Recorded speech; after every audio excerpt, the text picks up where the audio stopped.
kami. Early December pa lang yata umalis na siya.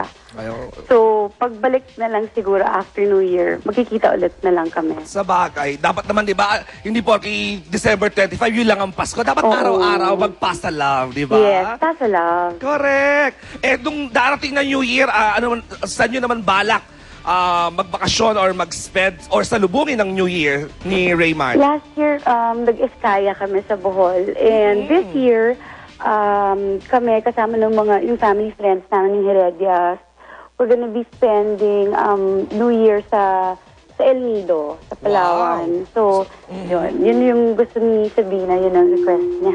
Si Sabina ba mahilig sa beach? Oo, mahilig rin, mahilig. Kaming dalawa, si Raymar gusto niya malamig. Bongga naman. So, syempre, Claudine, excited na ang mga fans mo. Ano ba ang mangyayari kay ang bagong programa or yung unang programa ni Miss Claudine Barreto itong darating na 2010, syempre, dito lang sa GMA? Alam mo, sobrang excited na ako. Although, up to this day talaga, hindi pa talaga namin alam kung ano yung unang magiging project. Kasi marami nang nauuna, may mga nagsasabi na itong Jewel and the Palace, may mga nagsasabi na ito yung makakasama ko. Pero up to now talaga wala pa talagang sigurado na magiging, kumbaga, ka-partner or magiging show na gagawin for 2010.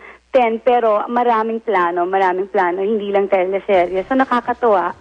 Ang hindi ko lang siguro masasagot ngayon kasi dapat yata, hindi kami sure kung mauuna yung pelikula with GMA, Unitel, and Viva Films or mauuna na ngayon yung teleserye. Nako, dapat nilang abangan yan. Tsaka syempre siguro, kumbaga, pinaghahandaan mabuti. Kumbaga, niluluto mabuti para tama ang timpla. Yes. Syempre naman, si Miss Claudine Barreto yata ito. Palakpakan naman po natin. Thank you so much. Thank you, sweet. Merry Christmas. Merry Christmas and Happy New Year, Claudine, to Happy Raymar. New Year rin sa inyong lahat and God bless you all. Yeah, pati na rin sa mga kids at sa family mo. Maraming salamat for taking our call. Thank you so much. Merry Christmas, Happy New Year. Wow, ayan na.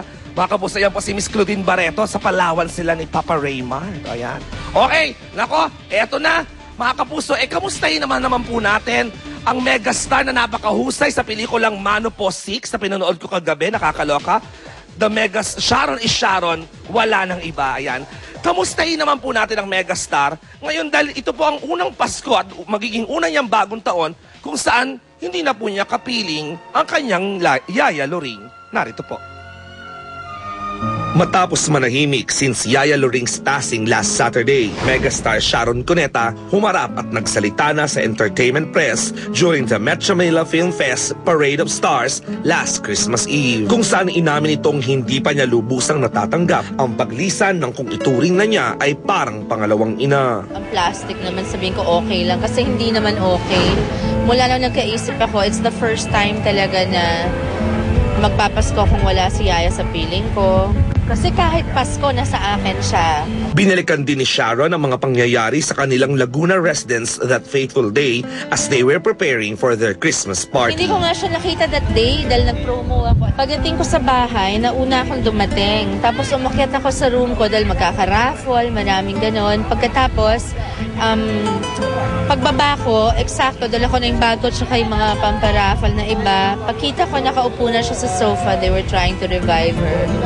Tapos nirush na nga sa, parang ang sad nung araw na yun. Yaya Loring or Loretta Benitez in real life died of cardiac arrest. She was 83 years old. Kasabay ng kanyang edad ang mahina na ritong kalusugan, especially this past 2 years. In fact, early this year, nagkaroon siya ng inatake siya sa puso. Dinala namin din sa emergency room, na hospital siya ng ilang araw, na ICU pa nga. No? Kumbaga sa parang namahinga na siya. No? Wala na yung mga maraming gamot, wala na yung high blood pressure, wala na yung kanyang sakit sa puso. So yun ang sinasabi ko kay Sharon na kahit paano, yung kanyang paghihirap, yung kanyang mga karamdaman ay wala na at siya ay rested na siya. Samantala, as her immediate family's last wish, inilipat na ang labi ni Yaya Loring mula sa Makati City sa kanyang bayang pinagmulan, ang mga Tarem, Pangasinan, where she will be finally laid to rest.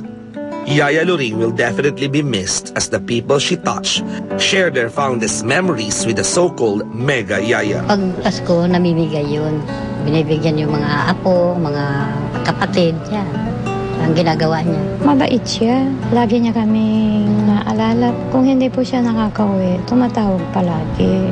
Pag gusto mong malaman kung ano yung emotional state ni Sharon pag shooting kayo, bad mood ba? Kasi pareho kaming taga-Pangasinan eh. So, pwede kami magsalita ng medyo sikreto. So, sabi niya sa akin, hindi, ano lang yan, hindi natulog kasi ng ganitong oras lang natulog.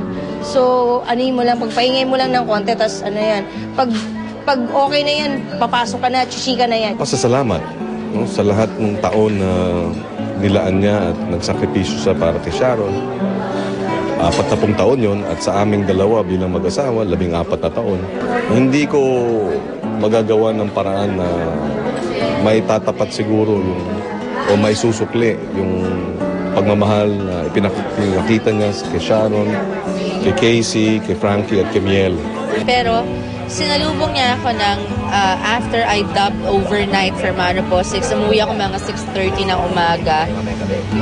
Naghihintay siya. So pagdating ng car ko, nakatayo siya, nakasmile. Pagbaba ko, sabi niya, good morning, Miss Universe. Sabi ko, hi, Wawi. You're awake, sabi ko. Tapos sabi ko, I love you, Wawi. I'll go up muna. Good night. Sabi ko sa kanya, love you. Si Amalia Fuentes, nasasaktan na rin ba sa kanyang pagmamahal sa anak na si Lizelle Martinez na ngayon ay nilalabanan ng cancer?